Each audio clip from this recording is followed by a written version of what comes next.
Hola oyentes de Radio Sefarad, bienvenidos a este informativo de hoy que comenta Jorge. ¿Qué hay? ¿Qué tal, Alejandro? Comenzamos con los titulares. El director del hospital Shifa se muestra sorprendido de que el gabinete israelí no estuviera al tanto de su liberación. Una turba de judíos ultraortodoxos acosa y lanza botellas a un equipo de Noticias 4 en Jerusalén. Los judíos franceses ante el dilema de votar a Le Pen, algo impensable hace una generación. En el mayor bombardeo en Gaza en meses, Yihad Islámica lanza 20 cohetes contra las comunidades fronterizas. Estos son los temas de hoy aquí en el informativo de Radio Sefarad. Comenzamos. El director del hospital Shifa, Mohamed Abu Salamiyya, quien fue liberado y regresó a Gaza junto con otros 50 detenidos la mañana del lunes, dijo que estaba sorprendido de que los miembros del gobierno israelí no supieran que había salido de la prisión en libertad incondicional sin cargos. Abu Salamiyya fue arrestado en noviembre de 2023, hace unos 7 meses, mientras viajaba hacia el sur por el corredor humanitario de Gaza, cuando fue detenido por pruebas de que el hospital que dirige servía como cuartel general de Hamás. Su liberación ha sido muy criticada desde la oposición política israelí. El Servicio Penitenciario de Israel, bajo la autoridad del ministro de Seguridad Nacional, Itamar Ben-Gvir, dice que las afirmaciones del Shin Bet de que se vio obligado a devolver a los detenidos a Gaza debido a la falta de espacio en las cárceles son falsas. Las prisiones israelíes se han superpoblado tras el estallido de la guerra el 7 de octubre, lo que provocó el anuncio de una emergencia encarcelaria que allanó el camino para el levantamiento temporal de las restricciones a las condiciones de alojamiento de los presos. Bueno, hay muchas críticas hoy en día dentro de la política israelí a la gestión que está haciendo Netanyahu al frente del gobierno, y entre ellas, pues esto, que los distintos órganos de seguridad parece que están descoordinados porque han liberado a unos presos que, al menos este es de una importancia muy relevante, el director de un hospital, el hospital más importante de la Franja de Gaza, y al que se había acusado de haber facilitado al grupo terrorista Hamás que se instalase en el hospital, desde donde salían túneles y salen túneles de ataque y donde se reunía la cúpula de Hamás para planear sus ataques. Con lo cual es un escándalo interno muy importante dentro de la política israelí, y vamos a ver si esto acelera o no empaña el curso político, que ya está muy afectado por todas estas situaciones. No olvidemos que ya la semana pasada Netanyahu dijo de que entrábamos en una nueva fase en la guerra contra los terroristas en la Franja de Gaza, con lo cual de alguna manera estamos en el famoso día después que se había anunciado, y que al parecer las cosas no se habían preparado demasiado bien. Aquí vemos uno de los problemas, que hay demasiados detenidos durante este operativo, durante esta guerra, gente que, digamos, está llenando demasiado los sitios de detención en Israel, y esto constituye un problema que a veces a nivel burocrático deriva en la toma de decisiones equivocadas, como parece ser el caso. Lara Escudero, reportera de Noticias 4, cuenta cómo un grupo de judíos ultraortodoxos ha acosado al equipo de Noticias 4. Los judíos ultraortodoxos se manifestaban en Jerusalén contra las últimas medidas de Benjamín Netanyahu.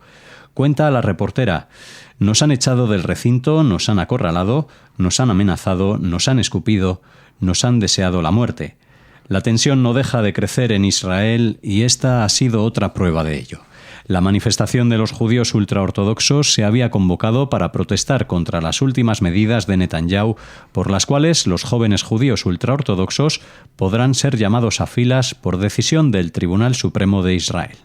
Bueno, esto no es más que una anécdota dentro del tema de las relaciones de la prensa con Israel, y en este caso, claro, evidentemente meterse con los judíos, ir a hacer un reportaje con los judíos ultraortodoxos estos días es una situación casi diríamos de riesgo, ¿no? Porque te van a agredir físicamente, pero la gente que haya visitado Israel, por ejemplo en Jerusalén, el barrio de Mea Shearim, el barrio de los ultraortodoxos, y se haya paseado en Shabbat, vistiendo las mujeres no de la forma en que visten las mujeres en esa zona, pues habrán sido increpadas y insultadas y perseguidas, etcétera, etcétera. Es decir, que esto no es nada nuevo.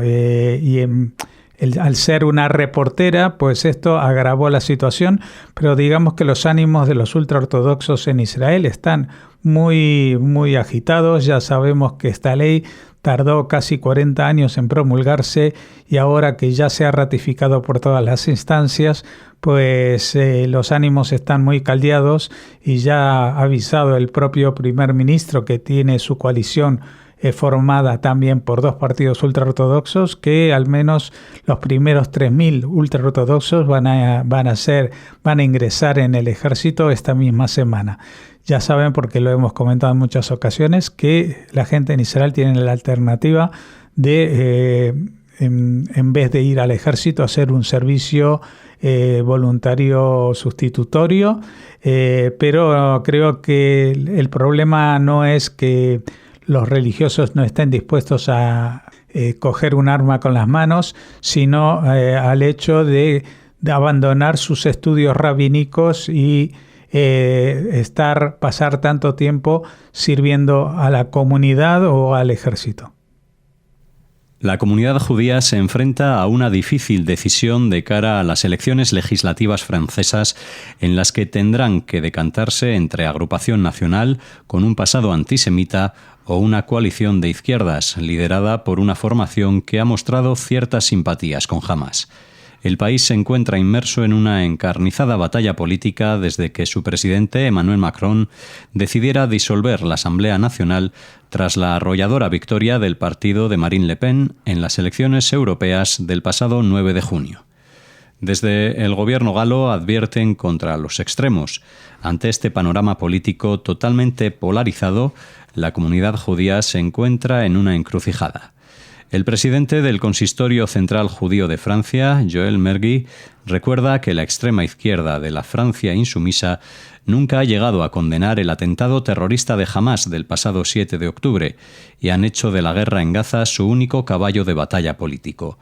Además, advierte que el antisemitismo en Francia ha aumentado a niveles extremadamente preocupantes y sin precedentes desde el final de la Segunda Guerra Mundial, coincidiendo con el estallido de la guerra en la franja entre Israel y Hamás. Pero en su opinión, lo más preocupante es la aparición de una atmósfera de antisemitismo alimentada por el odio a Israel y exacerbado por partidos políticos populistas de extrema izquierda. Durante los 3 primeros meses de este año, el país galo ha sufrido más de 360 episodios antisemitas, una media de 4 al día, lo que supone un aumento del 300% respecto al mismo periodo del año anterior, según ha informado el propio gobierno. Esta situación de inseguridad quedó en evidencia tras la violación grupal de una niña de 12 años la pasada semana en los alrededores de París por el simple hecho de ser judía.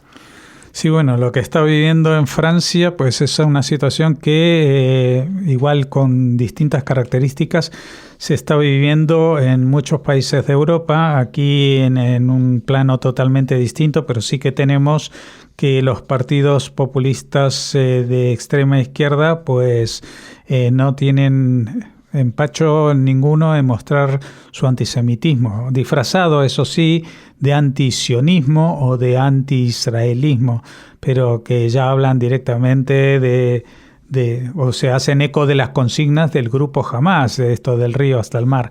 Lo hemos visto también en España. Bueno, ¿cuál es el fenómeno paralelo en el otro extremo del arco político? Es el acercamiento de la extrema derecha, que había sido el representante del antisemitismo hasta en las últimas décadas respecto a los judíos, y los judíos mayoritariamente no habían votado ni apoyado a estos partidos de extrema derecha. Y lo estamos viendo en Francia con Marine Le Pen, que ha suavizado bastante el discurso antisemita que tenía su padre. y incluso ahora, digamos, se acerca bastante a las posturas en apoyo de Israel, a veces basadas en una supuesta identificación con antimusulmanes, pero que no es la situación de Israel. Y eso es lo que, digamos, pone en un brete a la comunidad judía de Francia, que en general, por estos antecedentes, no habían votado casi nunca o muy minoritariamente a la opción de Marine Le Pen, y sí que habían votado a partidos más en el centro o del centro derecha. Pero ahora vemos que en la izquierda pues hay un sentimiento antisemita tan pronunciado de que se ven impulsados a optar por estas opciones. Y digo que sigue también el paralelismo de alguna manera con lo que sucede aquí en España, porque ya hemos visto, especialmente en las últimas semanas, no solo las declaraciones de los partidos que forman coalición con el gobierno, en el gobierno de España, partidos de extrema izquierda como Sumar o Podemos, sino incluso del propio Partido Socialista Obrero Español, que hasta ahora no era tan extremo en sus declaraciones contra Israel. Y bueno, y lo que ha hecho es que alguna gente, o mucha gente, digamos, no sé cuál sería la proporción porque no hay estudios o estadísticas fiables al respecto, pero que gran parte de la población judía de España pues esté virando su voto o posibles votos hacia la derecha. Incluso aquí podría llegar a pasar algo similar a lo que pasa en Francia con Marine Le Pen. Si los judíos de Francia votan a Marine Le Pen, no descarto que en un futuro también los judíos españoles, algunos por lo menos, empiecen a votar a opciones como Vox, que en sus orígenes pues ha estado vinculado a partidos de extrema derecha, vinculados a la época, digamos, no democrática y también antisemita desde el punto de vista religioso. El grupo terrorista palestino Yihad Islámica lanzó desde Gaza al menos 20 cohetes contra comunidades fronterizas israelíes en el mayor bombardeo desde la franja en al menos 7 meses. El bombardeo se lanzó desde la zona de Han Yunis, en el sur de la franja de Gaza, donde el ejército había operado anteriormente. El sistema de defensa antimisiles Cúpula de Hierro derribó algunos de los cohetes, mientras que otros impactaron en el sur de Israel sin provocar heridos ni daños materiales. El último ataque de gran magnitud lanzado desde Gaza, de al menos 25 cohetes, se produjo en enero contra la ciudad de Netivot, en el sur de Israel. En mayo, Hamás disparó 10 cohetes desde Rafah, en el sur de Gaza, contra el centro de Israel.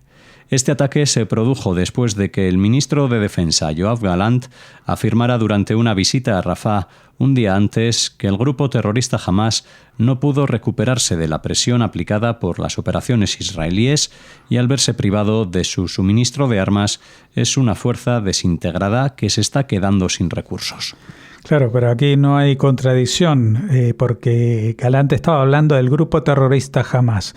Hamás se está quedando sin recursos, especialmente desde que se cerraron esos túneles que llegaban desde territorio egipcio y a través de los cuales pues es posible o muy posible que les siguiera llegando material, misiles y cohetes de origen iraní.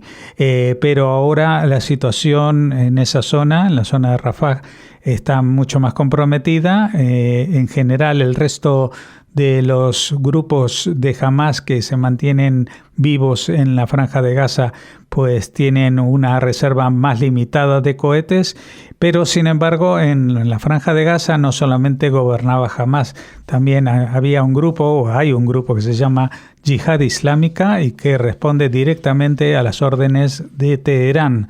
Y ese grupo, pues aunque ha participado en el lanzamiento de cohetes en todos estos tiempos desde el inicio de la guerra, pues ahora mismo parece que tiene todavía una cierta reserva que le ha permitido hacer un ataque más o menos masivo.